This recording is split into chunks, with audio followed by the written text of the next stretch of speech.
அன்பான உறவுகளுக்கு வணக்கம். பார்த்துக் கொண்டிருப்பது எஸ்டிஎஸ் தமிழ் தொலைக்காட்சி. எஸ்டிஎஸ் தமிழ் தொலைக்காட்சியில் வாராவாரம் இடம்பெறுகின்ற மருத்துவரும் நாமும் நிகழ்வுகள், மருத்துவரும் நாமும் நிகழ்வுக்கான அனுசரணையை வழங்குகின்றார்கள்.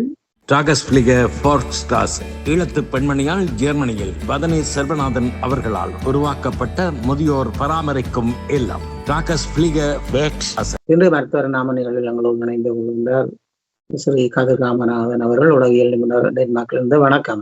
மீண்டும் வணக்கம் எல்லோருக்கும். சிறப்பாக நாங்கள் பல விடயங்களை பார்த்துக் கொண்டு வருகின்றோம். தொடராக நீங்கள் தொலைக்காட்சியோடு மாதம் 2-3 மாதங்களாக நீங்கள் தொடர்ந்து பயணித்து வருகின்றீர்கள். தொடரான உங்களுடைய மனோதத்துவ நிபுண காலங்களில் நீங்கள் பணிபுரிந்ததையும் சிறு வயதிலிருந்து சிறப்பு குழந்தைகளுக்கு வந்து இன்று படிமனையாக திருமணம் ஆகி அவர்களுக்கு பிள்ளைகள் இருக்கின்ற வரைக்கும் நாங்கள் இதுவரையிலே கலந்து கதைத்திருக்கின்றோம் ஆக இருந்தால், இந்த இளையோர்களின் திருமண காலத்தின் பின் ஏற்படுகின்ற சிக்கல்கள் பற்றிய ஒரு பார்வையாக உங்களுடைய அனுபவத்தையும் அதன் பகிர்வையும் நாங்கள் இப்ப உதாரணமாக இந்த காலகட்டத்திலே பல சோதனைகளுக்கு ஊடாகத்தான் பயிற்சி பெற்று தங்களோட வாழ்க்கையை வெண்டு கொண்டு அங்கால மேல் தளத்துக்கு வர வேணும். இது ஒரு பரிசோதனை காலம். பல விஷயங்களை பரிசோதனை செய்து பார்க்கிற காலம் என்று நாங்கள் ஏற்கனவே கதைச்சிருக்கோம். ஆனா அது ஒவ்வொரு வயது காலகட்டங்கள்லையும் நடக்கிறது. இந்த வயதுலதான், இந்த காலகட்டத்துலதான் இந்த பிரச்சனைகள், சிக்கல்கள், இந்த முயற்சிகள், அதுல முன்னேற்றங்கள் நடக்கிறது என்று இல்லை.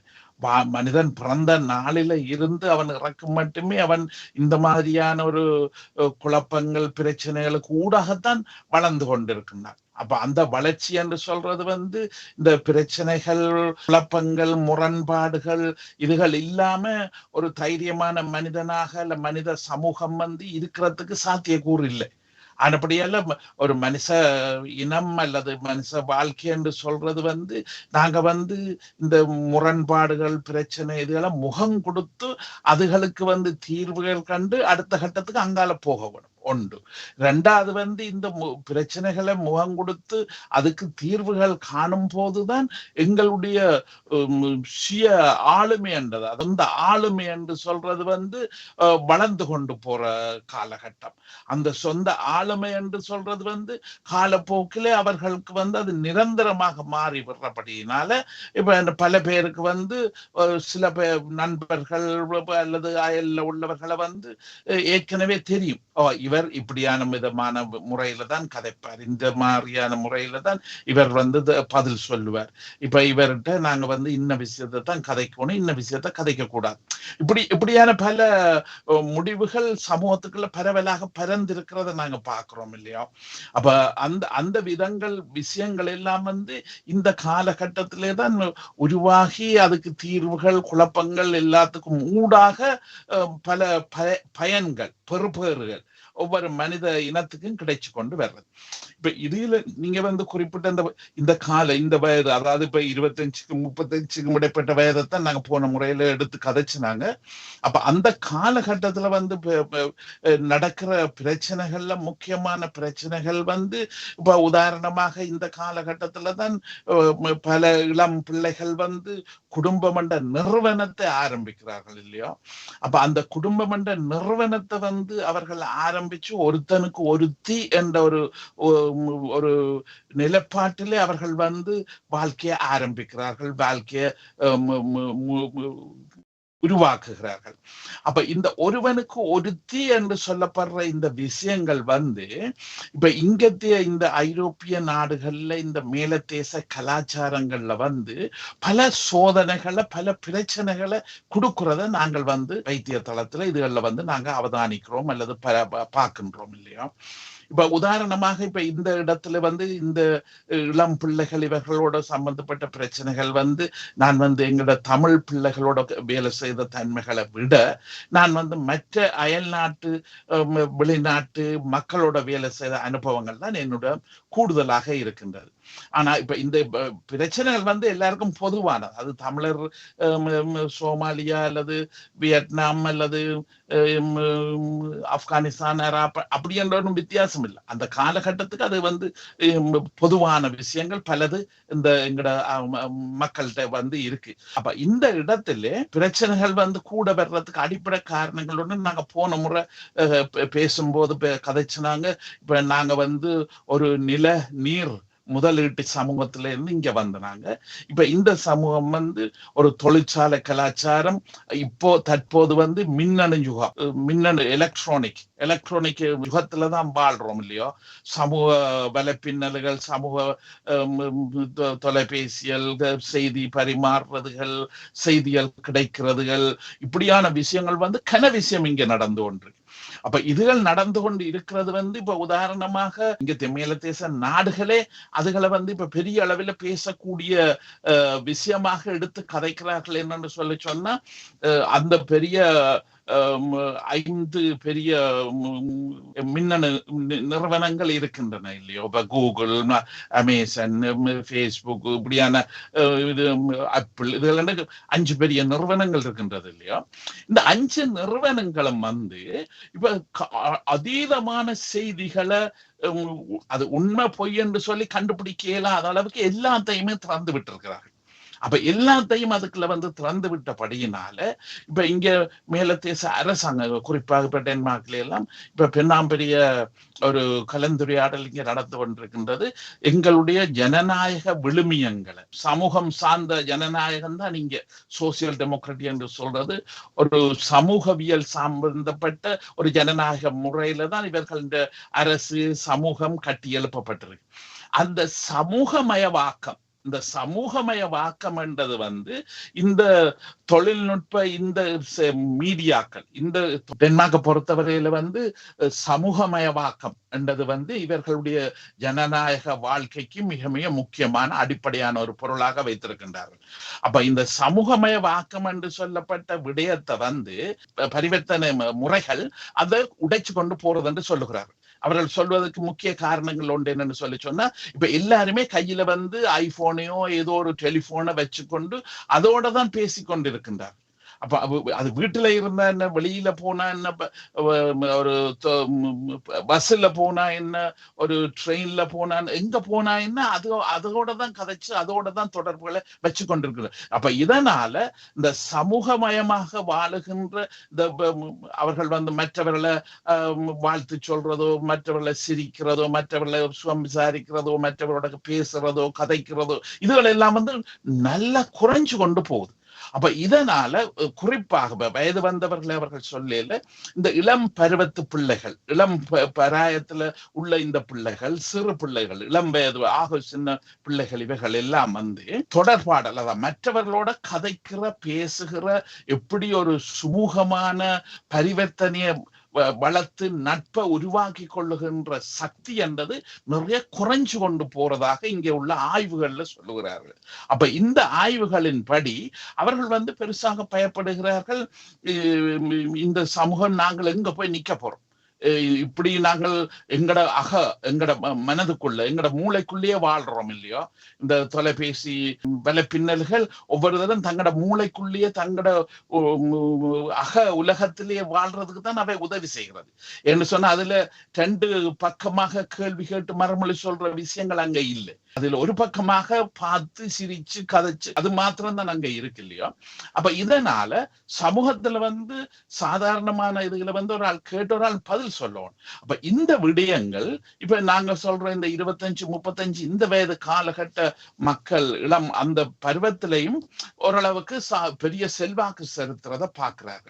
இப்ப உதாரணமாக பழைய காலத்திலே வந்து இப்ப எங்கட சமூகங்கள்ல நாங்க வாழும் போது ஒரு முக்கியமான பிரச்சனைகள் இதுல என்று சொன்னா, சொந்தங்கள், பந்தங்கள் அல்லது அம்மா அப்பா, அந்த இரத்த உறுத்துக்காரர் அவையோட போய் கதைக்கிறது, பேசுறது வந்து இருக்கு. தற்போதைய நிலையில வந்து அது வந்து சரியாக மிகவும் அருகி போறதாக நாங்க பார்க்கிறோம். அது வந்து கூடுதலாக என்ன பிரச்சனை இருந்தாலும், உதாரணமாக இப்ப ஒரு கொண்டாட்டத்துக்கு ஒரு பலகாரம் செய்யணும் என்று சொல்லி சொன்னா, இப்ப முறுக்கோ, வடையோ, அரியதரமோ ஏதாவது ஒரு பலகாரம் செய்யறேன்னு சொல்லி சொன்னா, பழைய காலத்துல சொன்னா அது அந்த பலகாரம் செய்த அனுபவம் உள்ள ஆக்களை தான் அயல் வீட்டிலேயோ அல்லது அம்மாவையோ யாரையோ பிடிச்சு கேட்பார்கள், கதைப்பார்கள், செய்விப்பார்கள். இன்றைக்கு வந்து அப்படி இல்லை. அந்த நெற்றிலேயே போய் அதுல வந்து பார்க்கிறார்கள், இன்ன பலகாரம் இப்படி செய்கிறது. அப்போ அதுல முழு விவரம், முழு விளக்கம் அங்க வந்து போட்டு கொடுக்கிறார்கள் இல்லையா? அப்ப அதனால அந்த விஷயங்கள்லயே அவர்கள் வந்து தங்களுக்கு தேவையான விஷயங்களை திருப்தி படுத்திக் கொள்ற அளவுக்கு இருக்கின்றது. அப்ப இதனால இங்க வந்து கூடுதலாக இந்த குடும்ப உறவு என்று சொல்லப்படுற விஷயங்கள் மிகவும் குறைந்து அல்ல சுருங்கி வாரத நாங்க இதுல வந்து பாக்குறோம். இந்த பிரச்சனை வந்து இந்த இளம்பேது காலகட்ட ஆக்களுக்கு வந்து ஒரு முக்கியமான ஒரு விடயமாக நாங்கள் வந்து அதை எடுத்து கதைக்க வேண்டிய தேவை இருக்கின்றதான் இப்ப என்னுடைய வைத்திய முறையில சொல்லுகிறோம். இப்ப உதாரணமாக முதலாவது சந்ததியாக இப்ப எங்கள்கிட்ட வந்து வைத்தியத்துக்கு வரும்போது பல பேர் வந்து தங்களுடைய சொந்த இரத்த உறுத்துகள் இவையோட வந்து கதைக்கிற பேசுற தன்மைகள் வந்து அந்த போர் சூழலால அவர்களுக்கு குறைவாக இருந்தது. ஆனா அந்த அந்த மக்களை பொறுத்தவரையில நாங்கள் வந்து வைத்தியம் செய்யும் போது அவர்களின் வைத்தியத்துக்கு அவர்களுக்கு உதவி செய்கிற முக்கிய ஒரு விடயம் என்னென்று சொல்லி சொன்னா, நீங்க வந்து முடிஞ்ச அளவுக்கு உங்களோட சொந்த ஊருக்கு வந்து உங்களோட சொந்த குடும்பத்தோட பேச இல்லாட்டாலும் அயல் நாட்டுக்கு இடம்பெயர்ந்திருப்பார்கள். இப்ப எங்களோட ஊரை பொறுத்தவரை இந்தியாக்களோ மலேசியா எங்கேயோ இடம்பெயர் அவர்களோட உங்களோட தொடர்புகளை ஏற்படுத்தி கொள்ளுங்க. அவர்களோட நீங்க தொடர்புகளை ஏற்படுத்தி கொண்டு அங்க ஊர்ல என்ன நடக்குது அல்லது அவர்கள் எப்படி இருக்கிறார்கள், நீங்கள் எப்படி இருக்கிறீங்கன்னு கதைச்சு பேசி பழகுங்க. உங்களுக்கு வந்து உங்களோட மனதில் உள்ள அழுத்தங்கள், அந்த அழுத்தங்கள் அதுகள் வந்து குறைகிறதுக்கு மிக உதவியாக இருக்கும். ஏன்னு சொன்னா இப்ப குடும்ப வாழ்க்கை முறையில வந்து ஒரு அடிப்படையான அம்சம், உளவியல் அம்சம் என்னன்னு சொல்லி சொன்னா, எங்களோட குடும்ப பிரச்சனைகளை நாங்க வந்து ஒரு அந்நியப்பட்ட ஆக்களுக்கோ அயல் ஆக்களுக்கோ சொல்லுவது கிடையாது, அவர்களோட கலந்து பரிமாறுவது கிடையாது. அப்ப எல்லாவற்றையும் எங்களுக்குள்ளேயே வச்சிருக்க பாக்குறோம்.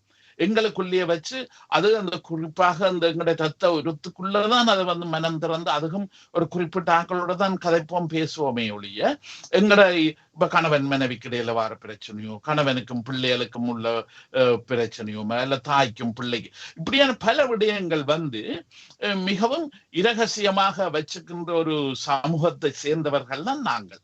அப்ப இந்த சமூக குடும்ப பிரச்சனைகள் இதுகள் வந்து வரும்போது இப்ப நாங்க வந்து நிறைய சாதாரண நேரத்துல அமைதியான நேரத்திலேயே அந்த உறவுகள், நட்புகள், சூழல்கள் இவைகளை வந்து ஒரு நம்பிக்கைக்குரியதாக, ஒரு நம்பக்கூடியதாக அவர்களை நாங்க வளர்த்து வச்சிருக்கவில்லை என்று சொல்லி சொன்னா, இந்த நேரங்கள்ல வர்ற பிரச்சனைகளை வந்து மிக அதீதமாக உள தாக்கங்கள், உள அழுத்தங்கள் இதுகள் வந்து பல பேருக்கு வர்றதை நாங்க பாக்குறோம். இதுகள் வந்து இதை கவனியாம விட்டோம் என்று சொல்லி சொன்னா அது மெல்ல மெல்லமாக அந்த மூளையிலேயே அது வந்து இந்த உள அழுத்தங்கள் வளர்ந்து வளர்ந்து வளர்ந்து கடைசியில விவாகரத்துல கூட போய் நிற்கிறது. ஏன்னா இப்ப மன அழுத்தம் என்று சொல்றது வந்து ஒரு மனிதனுடைய உடல் உறுப்புகளின் செயல்பாட்டுகளையே தரம் குறைய பண்ணுகிறது. இப்ப உதாரணமாக ஆண் பெண் உறவுகள், இப்ப தாம்பத்திய உறவுகள் கூட இந்த மன அழுத்தங்களை வந்து சரியான முறையில தீர்க்கவில்லை, சரியான முறையில அதற்கு தீர்வு காணவில்லை, ஒரு சுமூகமான இணக்கம் காணப்படவில்லை என்று சொல்லி சொன்னா அவர்களுடைய தாம்பத்திய வாழ்க்கை கூட ஒரு ஒரு வேதனையானதாகவும் ஒரு வெற்றிடமானதாகவும் ஒரு ஆள் கசப்போட பாக்குற, ஒரு கோபத்தோட பாக்குற இந்த தன்மைகள் வந்து அந்த இளம் சோடியலுக்குள்ள வர்றதை நாங்க வந்து இங்க இடங்கள்ல நாங்கள் வந்து அவதானிக்கிறோம். அது வந்து பெரிய பிரச்சனைகளாக இருக்கின்றது.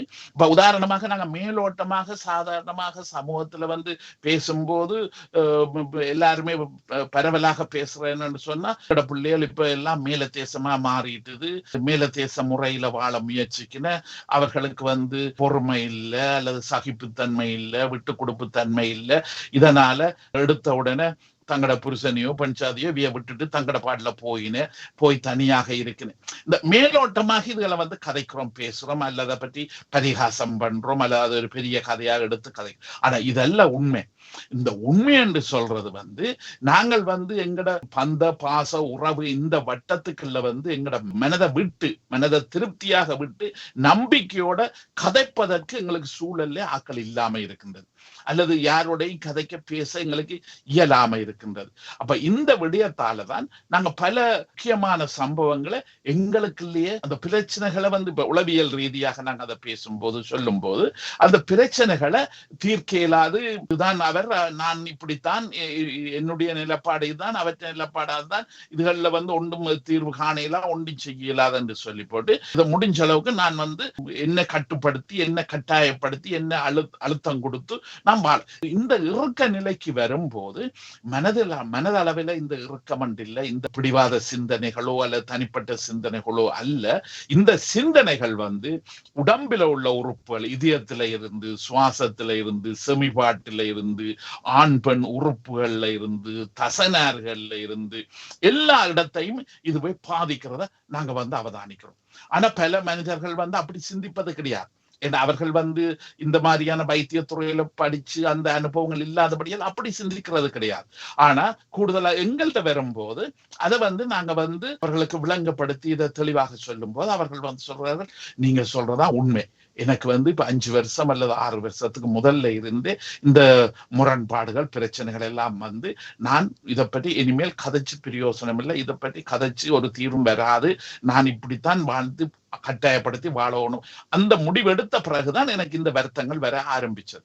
இப்ப இதை வந்து நாங்க இன்னும் தெளிவாக எங்களோட உளவியல் வைத்திய முறையில இதை வந்து நாங்க சொன்னோம் என்று சொன்னா இந்த வகையான பிரச்சனைகளை வந்து உதாரணமாக இதயத்துல வர்ற குழப்பங்கள், சுவாச பையில வார குழப்பங்கள், செமிபாட்டுல வார குழப்பங்கள், இந்த சீனி வருத்த இப்படியான இந்த வருத்தங்கள், மற்றது தசனார் இறுக்கங்கள், நாரி நோ, முழங்கால் நோ, இப்படியான மூட்டுகள்ல வார நோக்கள், இந்த பிரச்சனைகள் இதுல பெரும்பாலான, அதுக்காக 100% என்று நான் சொல்ல வரையில, இதுல உள்ள பெரும்பாலான பிரச்சனைகள் வந்து இந்த உள அழுத்தங்கள், இந்த கணவன் மனைவியில இந்த சோடிகள் வந்து மனம் விட்டு கதையாம, மனம் விட்டு பேசாம தங்களுக்குள்ள தனித்தனி வீட்டுல வந்து இருப்பார்கள். ஆனா அங்க வந்து 2 குடும்பம் இருக்குன்றதான் நாங்கள் அவர்களுக்கு விளங்கப்படுத்தி சொல்லுவது உண்டு. அதாவது வெளியில போகைக்குதான் கொண்டாட்டங்களுக்கு 2 பேரும் ஒரு கார்ல போவின ஒரு சோடி மாதிரி போவார்கள். ஆனா வீட்டை வந்த பிறகு சில குடும்பத்துல ஆண் தனியாக சமைச்சு சாப்பிடுறார், பெண் தனியாக சமைச்சு சாப்பிடுறார், ஆண் தனியாக போய் ஒரு இடத்துல படுக்கிறார், பெண் தனியாக போய் ஒரு இடத்துல படுக்கிறார். இப்படியான பல ஒரு துருவமயப்பட்ட தன்மை வந்து அந்த வீடுகள்ல இருக்கிறத நாங்க வந்து அவதானிக்கிறோம் இல்லையா? இப்ப இந்த இடங்கள்ல வந்து இந்த பிரச்சனைகளை வந்து நாங்க சுருக்கமாக சொல்லுவோம் உடல் குழப்பங்கள். அதாவது மனதில் உள்ள குழப்பம் இல்லையோ, மனதில் உள்ள அழுத்தம், மன பிரச்சனைகள், மன வேதனைகள், மன முரண்பாடுகள், இவைகள் வந்து அதை தெளிவாக கதைச்சு பேசி தீர்க்க முடியவில்லை என்று சொன்னா அது நரம்பு மண்டலத்துக்கு ஊடாக அல்லது எங்களுடைய அகச்சுரப்பியலுக்கு ஊடாக அந்த அகச்சுரப்பியல்ல இருந்து சுரக்கின்ற சுரப்பி நீர்கள் வந்து அதன் தன்மை வந்து மாற்றம் அடைகிறது. அதாவது ஒரு பாசிட்டிவான ஒரு நேர்த்தன்மை உள்ள அந்த ஹோமோன்கள், அந்த சுரப்பி நீர்கள் வந்து நெகட்டிவாக எதிர்மறைத்தன்மையான ரசாயன சுரப்பி நீர்களாக மாற்றம் அடைகிறது. அந்த மாற்றங்கள் தான் உள்ளுறுப்புகளை வந்து தாக்குகிறது. உள்ளுறுப்புகளை வந்து பலம் குறைய பண்றது அல்ல குழம்பி போக பண்றது. இப்போ இந்த பிரச்சனைகள் இதுகள் இருக்கும் போதுதான் கூடுதலாக தசனார்லையோ அல்லது சுவாச விஷயங்கள், இதயத்தோட சம்பந்தப்பட்ட பல பிரச்சனைகள் வந்து இந்த பிரச்சனைகளால வர்றது என்று சொல்லித்தான் இன்றைக்கு வந்து இத ஆய்வுகள்ல இருந்து அறிந்து இன்றைக்கு இங்கே வைத்தியம், இப்ப உதாரணமாக டென்மார்க்ல நடக்கிற கன வைத்தியங்கள் வந்து தனிப்பட்ட ஆஸ்பத்திரி இப்ப உருவாக்கப்பட்டு இந்த இடங்கள்ல வந்து அங்க மருந்தே கொடுக்காம இந்த உளவியலாளர்கள் தலைமை கீழே தான் அங்க வந்து பல வைத்திய முயற்சிகள் இன்றைக்கு இங்கே நடந்து கொண்டிருக்கு. இதுகளை வந்து வாழ்வியல் சம்பந்தப்பட்ட குழப்பங்கள் என்று சொல்லுவார்கள். எங்களோட உளவியல் மொழியில, மருத்துவர்களுடைய மொழியில வாழ்வியல் சம்பந்தப்பட்ட நோய்கள் என்று சொல்லுவார்கள். என்ற வைத்தியர்களை பொறுத்தவரையில நோய்கள் என்ற வார்த்தையை பாவிக்கிறது மிக அதிகம். ஆனா உளவியலாளர்களை பொறுத்தவரையில வந்து நாங்கள் வந்து அதை நோய்கள் என்று சொல்றத வந்து 2ஆந்திரம் 3ஆந்திரமாகத்தான் அந்த நோய் என்ற சொல்ல நாங்க பாவிக்கிறோம். நாங்க வந்து பாவிக்கிறது வந்து குழப்பங்கள் அல்லது கோளாறுகள் அல்லது இப்படியான ஒரு முரண்பாட்டு பிரச்சனைகள் என்று சொல்லித்தான் இதை நாங்க கூடுதலாக மற்றவர்களுக்கு விளங்கப்படுத்துறது, அதுக்கு வைத்தியத்தை செய்கிறது. ஏன்னா உளவியலாளர்களை பொறுத்தவரையில மருந்தை பெரிதாக நாங்க நம்புவது கிடையாது. மனதுல உள்ள பிரச்சனைகள் இதுகளுக்கு மருந்தால தீர்வு காண முடியாது. அது மருந்து என்று சொல்றது அந்த இந்த பிரச்சனைகள் அந்த அறிகுறிகளை குறைக்கிறதுக்கு உதவி செய்யும். இப்ப வயிற்று நோவோ அல்லது ஆஸ்மாவோ அல்லது சுகரோ என்னவா இருந்தா என்ன, அந்த அறிகுறி அந்த பிரச்சனைகளை வேகத்தை தணிக்கிறதுக்கு, வேகத்தை குறைக்கிறதுக்கு, அமைதியாக வச்சுக்கிறதுக்கு, அதாவது அறிகுறிக்கு தான் அது வைத்தியம் கொடுக்கிறே ஒழிய அந்த அறிகுறியில் உருவான ஆணி வேர், அந்த வேர் பிரச்சனைக்கு அது தீர்வு காணுவது கிடையாது. அப்ப அந்த வேர் பிரச்சனைக்கு தீர்வை கண்டாதான் இந்த சிம்டம் நிரந்தரமாக மாறிக்கொண்டு போகக்கூடியதுக்கு வாய்ப்பு இருக்கு இல்லையா? அப்ப இதனால இப்ப நாங்க உளவியல் வைத்தியத்திலே அவர்களுடைய ஆணி வேறான அந்த பிரச்சனைகள் காரணத்துக்கு தான் நாங்க தீர்வு காண்றது. அப்ப அந்த காரணங்களை நாங்க கண்டுபிடிச்சு அதுகளை பற்றி கதைச்சு அதுகளுக்குரிய தீர்வுகளை கண்டுபிடிச்சு அவர்களுக்கு செய்து கொண்டு போகும்போது அவர்கள் அந்த அறிகுறிகள், அந்த நோய் என்று சொல்லப்பட்ட நோய் தன்மையான அந்த அறிகுறிகள்ல இருந்து விடுதலை பெறக்கூடிய வாய்ப்புகள் நிறைய இருக்கின்றது. அதுல நான் வேலை செய்த இடத்துல நிறைய ஒரு முன்னேற்றமான நல்ல ஒரு வெற்றிகரமான வைத்தியத்தை நாங்க அதுல பெற்றிருக்கிறோம். அப்ப இதனாலதான் இப்ப நாங்க இந்த இளம் பிள்ளைகள், இளம் ஆண்கள், பெண்கள், இந்த எங்கட குடும்பமாக வர்ற இந்த வயதுக்காரருக்கு சொல்றது இது ஒரு சரியான காலகட்டம். என்று சொன்னா நீங்க 2 புது ஆணும் பெண்ணும் இணைந்துதான் குடும்பத்தை உருவாக்குறீங்க. பல பேர் அதுதான் செய்த நீங்க ஒரே தொழில் துறையில படிச்சு டாக்டர் சொன்னா டாக்டர் 2 பேருமே டாக்டர் ஆயிருக்கிறீங்க. அட்வொகேட் 2 பொருளாதாரம் அதுல 2 பேரும் அப்படி அந்த நல்ல படிச்ச துறையில இருக்கிற நீங்க அதுல செய்திருக்கிறீங்க திருமணம். அது வரவேற்கத்தக்கது. ஏன்னா அது இப்ப நீங்க வீட்டுல வந்தாலும் அதை பற்றி கதைக்கலாம், அதை பற்றி கலந்துரையாட ஒரு நல்ல ஒரு வாய்ப்பு வீட்டிலேயே கிடைக்குது இல்லையோ? அப்ப அது உங்களுக்கு அது கூட உதவியாக இருக்கு. தொழில் சம்பந்தமான இதுல, பொருளாதாரம் சம்பந்தமான இதுல அது பெரிய உதவியை செய்கிறது. ஆனா அதுக்கு மேலால எங்கட உணர்வோடு எங்கட வாழ்க்கை என்றது ஆண் பெண் என்ற வாழ்வு, அந்த இல்வாழ்வு என்று சொல்றது இந்த பொருளாதாரமோ அல்லது நாங்க ஒரு விஷயத்தை தொழில் சம்பந்தமான விஷயத்தை கலந்து உரையாடுறதோ அதுல பெரிய உதவி செய்யாது.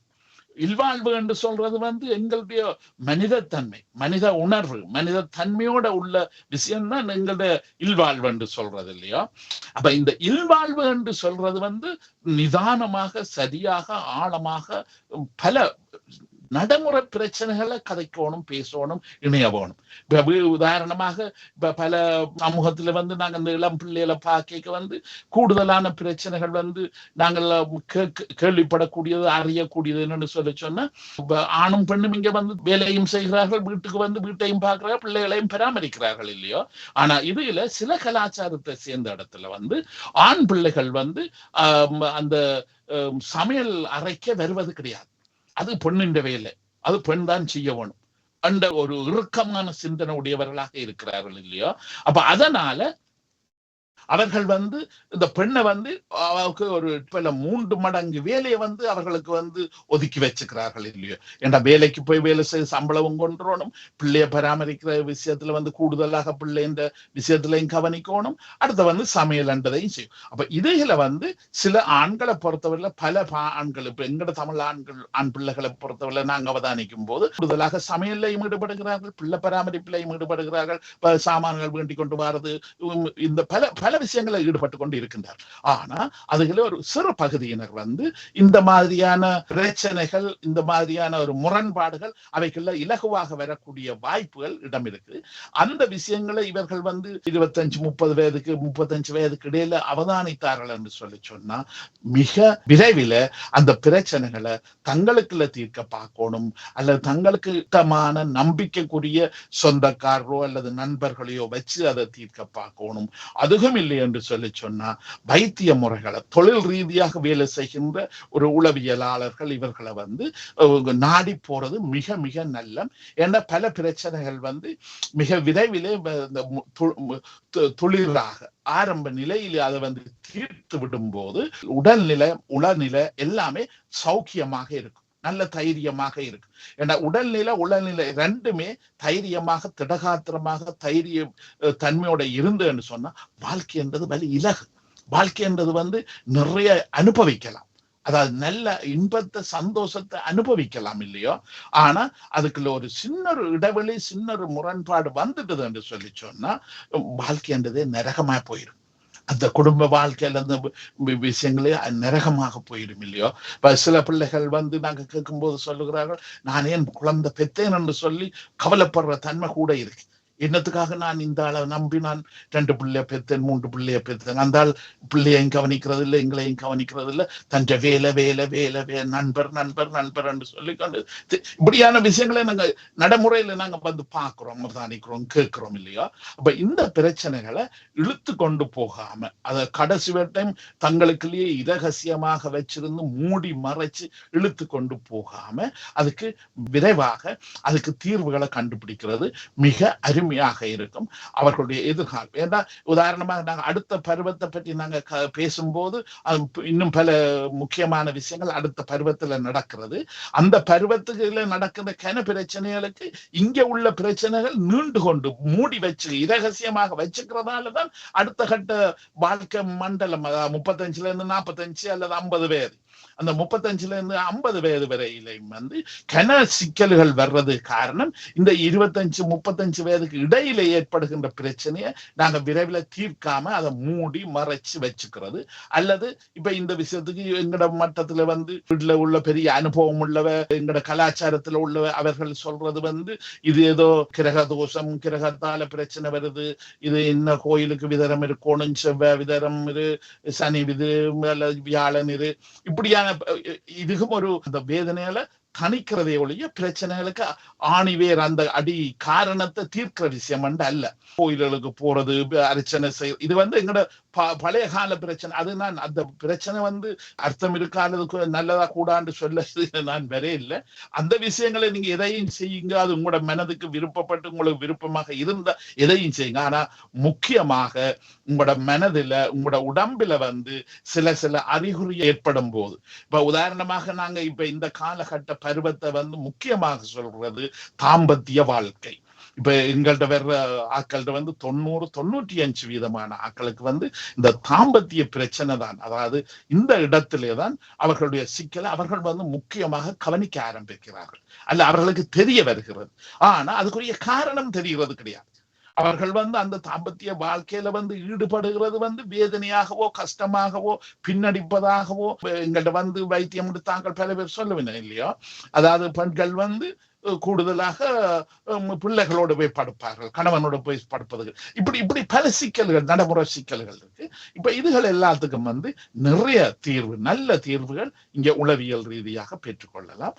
அதுகளுக்கு மன தைரியம் வேணும். அவரவர் சொந்தமாக இது நான் போய் ஓப்பனாக கதைக்கணும். தொழில் செய்கிறவர்களோட இரகசியத்தை பேணுகிறவர்களோட போய் மனம் விட்டு கதைச்சு இதுக்கு தீர்வு காணணும் என்ற ஒரு தெளிவோட இதுக்குள்ள இருந்துச்சுன்னு என்று சொன்னா தங்களோட வாழ்க்கையை நல்ல திறமாக நல்ல முறையில வாழக்கூடிய வாய்ப்புக்கு இடம் இருக்கு. இது என்னுடைய பெரிய ஆலோசனை. இந்த சந்தர்ப்பத்துல இந்த ஆலோசனையை நான் சொல்றதுக்கு பெரிய சந்தோஷம் அடைகிறேன். தாம்பத்தியம் பற்றி நீங்கள் ஆரம்பித்திருந்தீர்கள், இதை பற்றி நாங்கள் அடுத்த பதிவிலே பார்த்துக் கொள்வோம். இன்றைய தினம் நீங்கள் இதோடு இன்று மருத்துவ உங்களுடைய உளவியல் சம்பந்தப்பட்ட விடயத்தோடு பொதுவான கருத்தாடலையும் செய்து அதற்கான தகவலை தந்தவர்கள் இது ஒரு நிச்சயமாக பார்க்கின்ற போது அவர்களுக்கு பிரயோஜனமான விடயமாக இருக்கும் என்பதை கூறிக்கொண்டு இன்று நீங்கள் சிறப்பாக பல வேலைகளுக்கு மத்தியிலும் கலந்து சிறப்பித்தமைக்கு உங்களுக்கு நன்றியை கூறிக்கொள்கின்றோம். நன்றி. ஓம் நன்றி. இன்றைக்கு இந்த ஒரு காத்திரமான விஷயத்தை சுருக்கமாக சொல்லியிருக்கேன். இது விவரமாக விரிவாக கதைக்க வேண்டிய விஷயம். இது அடுத்த முறை நாங்க வசதி வாய்ப்பு கிடைக்கும் போது இதை தொடருவோம். இப்போதைக்கு நன்றி. இன்றைய மருத்துவர் நாம் நிகழ்வை பார்த்திருந்தீர்கள். இன்றைய மருத்துவர் நாம் உளவியல் நிபுணர் ஸ்ரீ கதிரவன் அவர்கள் டென்மார்க்கிலிருந்து உண்மையிலேயே பல மாதங்களாக எங்களோடு இணைந்திருந்து மக்களுக்கு தேவையான ஒரு பொது சிந்தனையோடு பல நாட்டு மக்களின் அனுபவத்தையும் சேர்த்து அவர் உளவியல் காலத்தில் பணி புரிந்த அந்த நிலவரங்களையும் வைத்து எங்களுக்கு தகவல்களை தந்திருந்தார். அவர்களுக்கு நன்றியை கூறிக்கொண்டு அடுத்த மருத்துவரும் நாம் நிகழ்வுகளை சந்தித்துக் கொள்வோம். இன்று சிறப்பாக இந்த நிகழ்வுக்கான ஆதரவை வழங்கிக் கொண்டிருப்போர் டாகஸ் பிளிக ஃபோர்ஸ்டாஸ் ஈழத்து பெண்மணியால் ஜெர்மனியில் பதனி சர்வநாதன் அவர்களால் உருவாக்கப்பட்ட முதியோர் பராமரிக்கும் இல்லம். டாகஸ் பிளிக மீண்டும் ஒரு நிகழ்வில் சந்திப்போம்.